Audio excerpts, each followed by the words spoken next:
जय हिंद to all of you. स्वागत है आप सभी का हनुमान जी के पॉइंट में।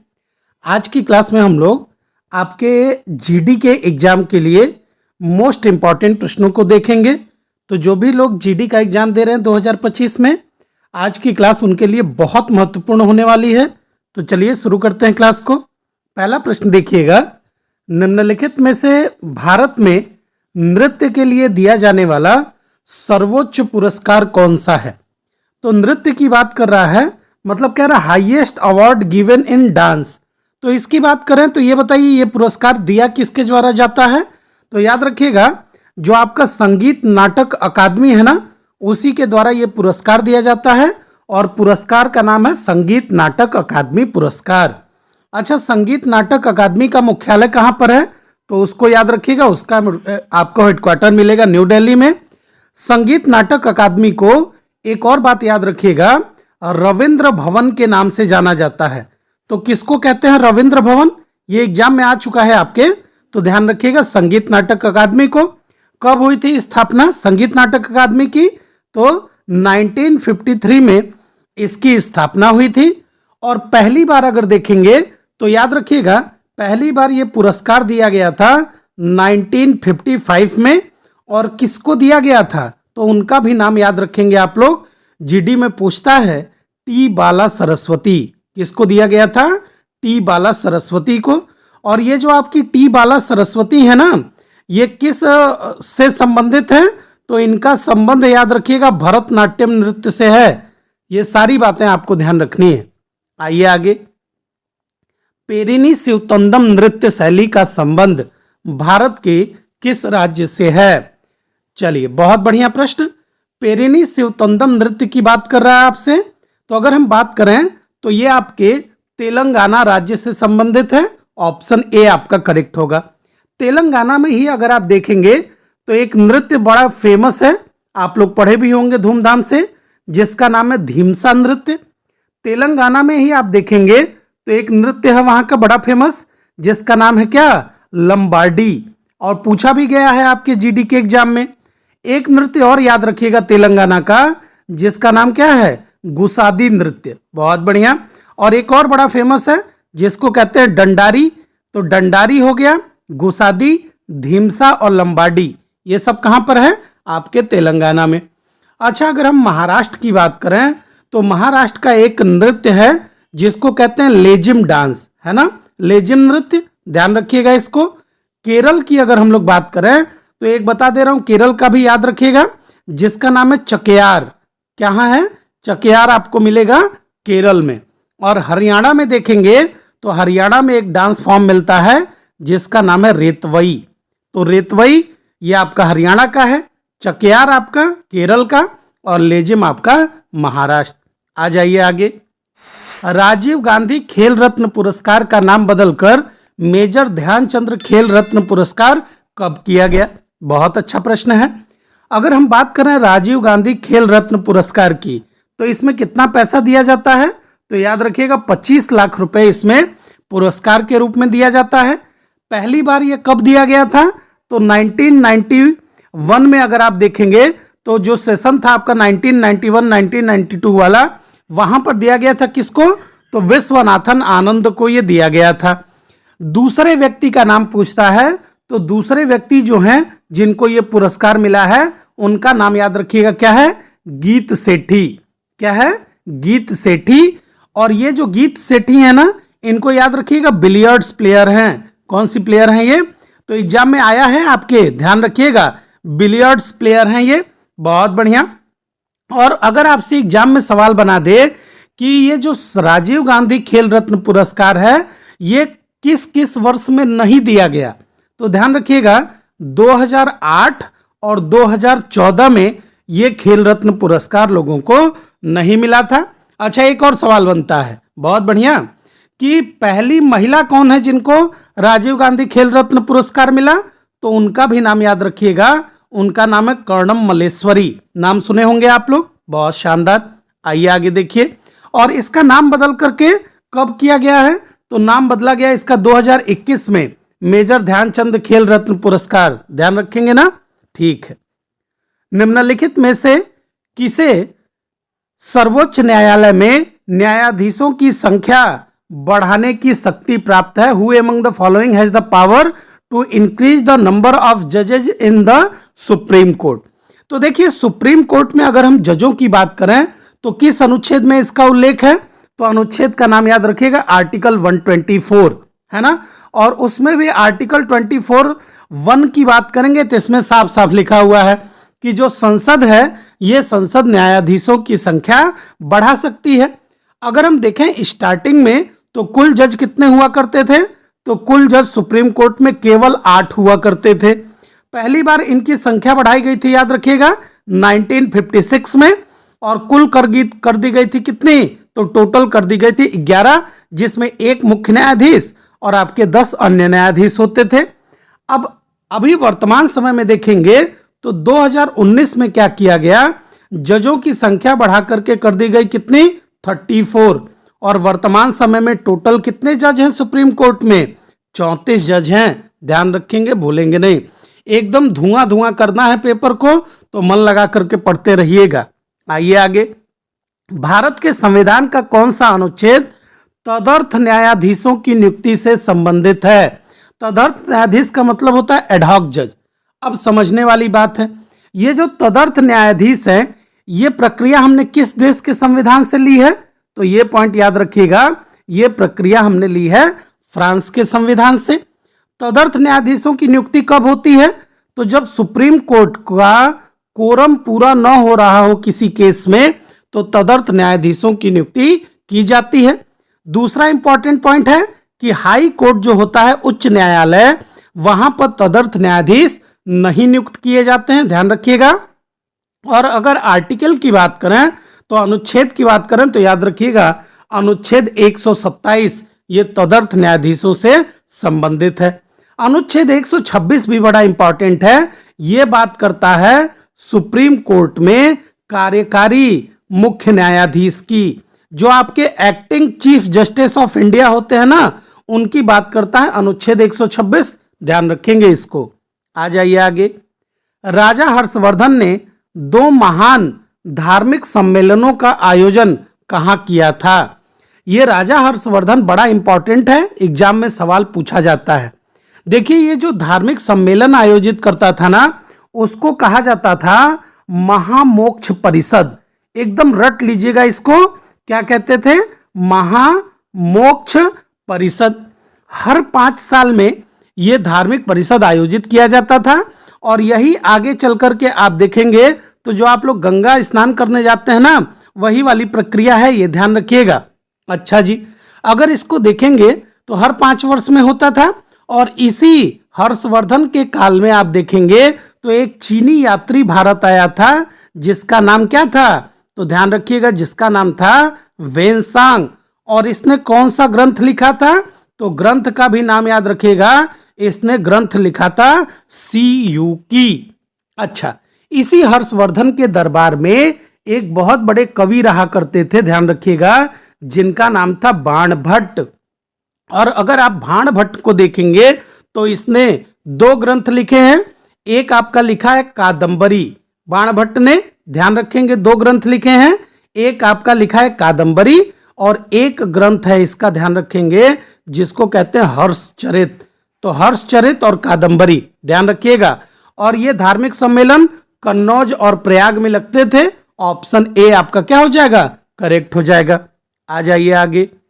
कन्नौज के लिए त्रिपक्षीय संघर्ष निम्न में से किन सेनाओं द्वारा लड़ा गया था? अच्छा जी, बहुत अच्छा प्रश्न है ये। देखिए, जब हर्षवर्धन कमजोर पड़ने लगा ना, तो कन्नौज को याद रखिएगा, एक और नाम से जाना जाता था, जिसको कहते थे महोदय श्री। तो अगर आपसे पूछ दे कि कन्नौज को और क्या कहते थे, तो ध्यान रखिएगा, महोदय श्री कहते थे। 3 राजाओं का संघर्ष हुआ है आपस में, गुर्जर प्रतिहार, राष्ट्रकूट और पाल राजवंश। और अंत में जीता कौन है? तो याद रखिएगा, जीते हैं आपके गुर्जर प्रतिहार। अच्छा, यहीं पर बता दीजिए कि गुर्जर प्रतिहार वंश का संस्थापक कौन था? तो संस्थापक का नाम याद रखिएगा, नागभट्ट प्रथम। किसने स्थापना की? तो नागभट्ट प्रथम ने की गुर्जर प्रतिहार वंश की स्थापना। अच्छा जी, राष्ट्रकूट वंश का संस्थापक अगर पूछ लेते हो तो उनका भी नाम याद रखिएगा। कौन सी बड़ा टफ काम है, नाम था उनका दंती दुर्ग। क्या नाम था, याद रखेंगे, दंती दुर्ग उनका नाम था। पाल वंश का संस्थापक, तो ये तो सबको पता होगा, पाल वंश का संस्थापक था आपका गोपाल, याद रहेगा। बहुत बढ़िया, आ जाइए आगे। निम्नलिखित में से किन तिथियों को सूर्य की किरणें विषुवत रेखा पर सीधी पड़ती हैं? विषुवत रेखा मतलब इक्वेटर। देखिए ये हमारा सन है और सन के चारों तरफ पृथ्वी क्या करती है, चक्कर लगाती है। तो दो टाइम ऐसा आता है 21 मार्च और 23 सितंबर को, जब सूर्य की किरणें पृथ्वी के विषुवत रेखा पर सीधी पड़ती हैं, ध्यान रखिएगा। अच्छा, एक पूछता है कि पृथ्वी पर सबसे छोटा दिन कब होता है? तो सबसे छोटा दिन की अगर बात करें तो याद रखेंगे 22 दिसंबर को पृथ्वी पर सबसे छोटा दिन होता है। और अगर आपसे पूछे कि पृथ्वी पर सबसे लंबा दिन कब होता है तो ध्यान रखिएगा 21 जून। बहुत बढ़िया, आ जाइए आगे। भारत सरकार ने क्षेत्रीय ग्रामीण बैंकों की स्थापना किस वर्ष शुरू की थी? अब देखिए, क्षेत्रीय ग्रामीण बैंक को आप लोग रीजनल रूरल बैंक कहते हैं, जिनको आप लोग आरआरबी कहते हैं। तो भारत में जो आरआरबी की स्थापना हुई थी ना, वो ध्यान रखेंगे 26 सितंबर 1975 को हुई थी। अच्छा जी, और अगर पूछे कि भारत में जो आरआरबी एक्ट है, आरआरबी अधिनियम है, वो कब लाया गया? तो आरआरबी अधिनियम लाया गया था, ध्यान रखिएगा, 1976 में। देखिए एसएससी का कोई ऐसा एग्जाम नहीं है जहां ये सब सवाल पूछा नहीं जाता है, तो मन लगा करके पढ़ लीजिएगा। आरआरबी एक्ट आया 1976 में और भारत का जो पहला आरआरबी बना, जो पहला आरआरबी बैंक बना, उस बैंक का नाम था प्रथमा बैंक और उत्तर प्रदेश के मुरादाबाद में ये बना था। अच्छा, ये जो आरआरबी होते हैं ना, जिनको आप लोग ग्रामीण बैंक कहते हैं, इसमें केंद्र सरकार, सेंट्रल गवर्नमेंट की भागीदारी याद रखिएगा 50% होती है। जो आपकी स्टेट गवर्नमेंट होती है उसकी भागीदारी केवल 15% होती है। और जो बैंक होते हैं ना, उन बैंकों की भागीदारी याद रखिएगा इसमें 35% होती है। बहुत इंपॉर्टेंट है। आइए आगे। भारतीय बैंकिंग लेन देन के संबंध में एनईएफटी का क्या अर्थ है? बहुत बढ़िया प्रश्न है ये, बहुत शानदार। देखिए, अगर हम लोग एनईएफटी की बात करें तो पूरा बता देता हूं, ध्यान से सुनिएगा। एनईएफटी को कहते हैं नेशनल इलेक्ट्रॉनिक फंड ट्रांसफर। इसी तरीके से एक होता है आपका जिसको आप लोग कहते हैं यूपीआई। यूपीआई का फुल फॉर्म क्या है? तो ध्यान रखिएगा, इसको क्या कहते हैं? इसको कहते हैं यूनिफाइड, ध्यान रखेंगे, unified payment interface. Unified payment interface किसको कहते हैं? तो ये आपके कहते हैं यूपीआई को। यूपीआई में मिनिमम आप कितना भेज सकते हैं? 1 रुपया, और मैक्सिमम भेज सकते हैं याद रखिएगा 5 लाख रुपया। एनईएफटी में मिनिमम, तो एनईएफटी में मिनिमम 1 रुपया और मैक्सिमम की नो लिमिट, कोई लिमिट नहीं होती है, ध्यान रखेंगे। अच्छा, इसी तरीके से एक होता है जिसको कहते हैं आरटीजीएस। आरटीजीएस करते हैं ना? हाँ जी। आरटीजीएस का फुल फॉर्म आप लोग मुझे कमेंट करके बताइएगा। आरटीजीएस में अगर देखेंगे तो मिनिमम 2 लाख और मैक्सिमम की कोई लिमिट नहीं होती है, ध्यान रखेंगे इसको। अगला देखिए, निम्नलिखित में से कौन सा स्मारक कर्नाटक में स्थित है? देखिए, कर्नाटक की बात कर रहा है तो होयसल मंदिर समूह की बात करें तो ये 3 मंदिरों का समूह है जो आपके कर्नाटक में है, और इसको यूनेस्को की 42वीं सूची बनाई गई थी। 42वें नंबर का ये यूनेस्को का स्थल है, ध्यान रखिएगा, कर्नाटक में। अच्छा जी, ये जो कित्तूर का किला है ये आपके कर्नाटक में देखने को मिलता है। अच्छा जी, कित्तूर से बड़ा फेमस एक स्वतंत्रता सेनानी है जिनका नाम है रानी चेन्नम्मा। एग्जाम में सवाल बनता है कि रानी चेन्नम्मा का संबंध किससे है? तो याद रखिएगा कित्तूर से। गोल गुंबज, तो गोल गुंबज भी कहां पर है? तो ये भी आपके कर्नाटक के बीजापुर में है गोल गुंबज, याद रखिएगा कहां पर है? तो कर्नाटक के बीजापुर में है आपका गोल गुंबज, ध्यान रखेंगे। अच्छा जी, गोल गुंबज की अगर बात करें तो एक हुआ करता था बहमनी वंश का राजा जिसका नाम हुआ करता था अली आदिल शाह। क्या नाम था? अली आदिल शाह। और यही जो अली आदिल शाह है ना, इसी का मकबरा है आपका ये गोल गुंबज, ध्यान रखेंगे। ये भारत का सबसे बड़ा गुंबज है, गोल गुंबज।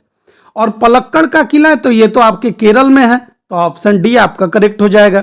अच्छा, ये जो गोल गुंबज है इसका निर्माण कब किया गया था? तो 1656 में, याद रखिएगा 1656 में इसका निर्माण किया गया था। आइए आगे। संविधान के किस अनुच्छेद में सुप्रीम कोर्ट को न्यायिक पुनरावलोकन की शक्ति दी गई है? Under which article of the constitution has the supreme court been given the power of judicial review? तो अगर हम लोग जुडिशियल रिव्यू की बात करें तो यह दिया गया है आर्टिकल 137 में, अनुच्छेद 137 में।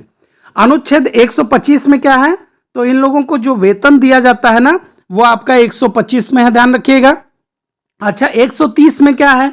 तो जो सुप्रीम कोर्ट की बेंच होती है ना, सुप्रीम कोर्ट की पीठ, उसकी बात की गई है अनुच्छेद 130 में। और अनुच्छेद 143 क्या है? तो जो हमारे प्रेसिडेंट होते हैं ना, ये प्रेसिडेंट उच्चतम न्यायालय से जो सलाह लेते हैं वो लिखा हुआ अनुच्छेद 143 में, ध्यान रखिएगा, पूछता है। आइए आगे। भारत कितने भूकंपीय क्षेत्रों में विभाजित है? बहुत अच्छा प्रश्न है ये। अगर हम भारत को बात करें तो भारत कुल 4 भूकंपीय क्षेत्रों में विभाजित है। पहला जोन है जोन 2, फिर है जोन 3, फिर है जोन 4 और फिर है जोन 5। सबसे कम खतरनाक जोन 2, ये साउथ इंडिया वाला रीजन है। और सबसे ज्यादा खतरनाक आपका जोन 5 है, और ये आपका नॉर्थ ईस्ट वाला रीजन है, जिसको आप लोग 7 सिस्टर स्टेट कहते हैं। असम, मेघालय, त्रिपुरा, ये सब स्टेट्स, वहां पर सबसे भयानक भूकंप आते हैं। बहुत बढ़िया। अच्छा, भूकंप मापन के लिए आप लोग कौन सा स्केल यूज करते हैं? तो याद रखिएगा उसका नाम है रिएक्टर स्केल। बहुत बढ़िया। भूकंप का अध्ययन सिस्मोग्राफ से करते हैं, ध्यान रखिएगा। अच्छा, जो भूकंपीय तरंगें होती हैं वो 3 प्रकार की, पी, एस और एल। पी को कहते हैं प्राथमिक तरंगें, एस को कहते हैं द्वितीयक तरंगें, एल को कहते हैं लव वेव्स, या इन्हीं को कहते हैं धरातलीय तरंगें। धरातल पर चलती हैं तो धरातलीय तरंगें, और सबसे ज्यादा खतरनाक होती हैं एल वेव्स, ध्यान रखिएगा। आइए आगे। साबुन को जल में घोलने से पृष्ठ तनाव पर क्या फर्क पड़ता है? अगर आप किसी साबुन को पानी में घोल दें तो उसके सरफेस टेंशन पर क्या इफेक्ट पड़ता है? तो सरफेस टेंशन क्या होता है? तो याद रखिएगा घुलने पर घट जाता है। ऑप्शन ए आपका करेक्ट हो जाएगा। और सरफेस टेंशन का अगर आपसे पूछ ले एसआई यूनिट क्या है, तो एसआई यूनिट याद रखिएगा इसका है न्यूटन पर मीटर स्क्वायर, सरफेस टेंशन का एसआई यूनिट। आइए आगे। मानव शरीर का कौन सा अंग लाइपेज का उत्पादन करता है? बहुत बढ़िया प्रश्न है ये, एकदम मजा आ रहा होगा आप लोग को। अगर हम लाइपेज की बात करें तो लाइपेज जो है ना, ध्यान रखिएगा ये है क्या? तो लाइपेज आपका एक एंजाइम होता है। अच्छा जी, तो ये बताइए एंजाइम किसके बने होते हैं? तो एंजाइम बने होते हैं, याद रखिएगा, प्रोटीन के। एंजाइम का निर्माण किससे होता है? तो ध्यान रखिएगा प्रोटीन से होता है। लाइपेज एंजाइम करता क्या है?